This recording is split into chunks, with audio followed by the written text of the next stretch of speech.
goes, but it's good. Hey, my name is Kathleen Hobbs, and this is Kelly Doherty. And she is serving as my mentor for Arkansas State. I'm in my master's program, finishing up with this final portfolio. This is for Module 3, Lesson Plan 1 for an elementary student.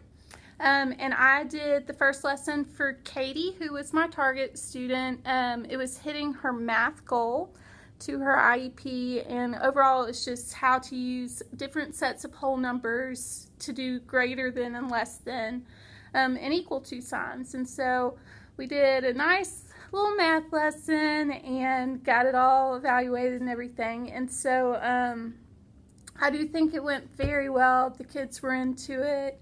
They actually showed that they learned, which was always a good thing, and sometimes not what we get with our kiddos. And so I think that was a really positive thing. So we're just going to kind of have our little post-conference for you. Okay. Well, I think the lesson went really well. One of my questions would be, is what did you use as a pre-assessment tool to determine the level that you need to begin your lesson? I definitely looked back at the previous IEP and then used that data that was already there just to see what our goals were for last year. And then I also, that first couple weeks that I had them on Splash Math, doing the different grade levels and just doing a couple of objectives under each grade to see where they really fit. And then I grouped my groups based on that. Okay. So yeah. So for Katie, even though she's in the 6th grade, we bumped her down to a 2nd grade learning level in math specifically. Okay. Very good. Okay. Because I think you started on the right level. I just wanted to make sure that you had a pre-assessment tool. Yeah. Okay. I guess the last thing, because it went well, what would you possibly do different, or what would you add or take away from your lesson plan?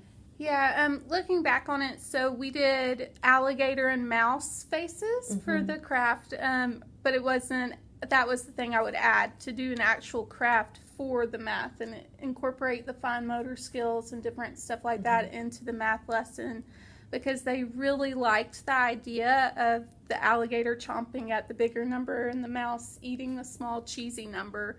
And so to build on what they really liked about the lesson, I would want to maybe add in a craft for them one day. And that way they could have like little clothespin animals at their desks that would be visuals for them as they did this kind of math problem. Okay, sounds good. So yes, so that was just kind of covering strengths and weaknesses for lesson plan 1. Thank you so much.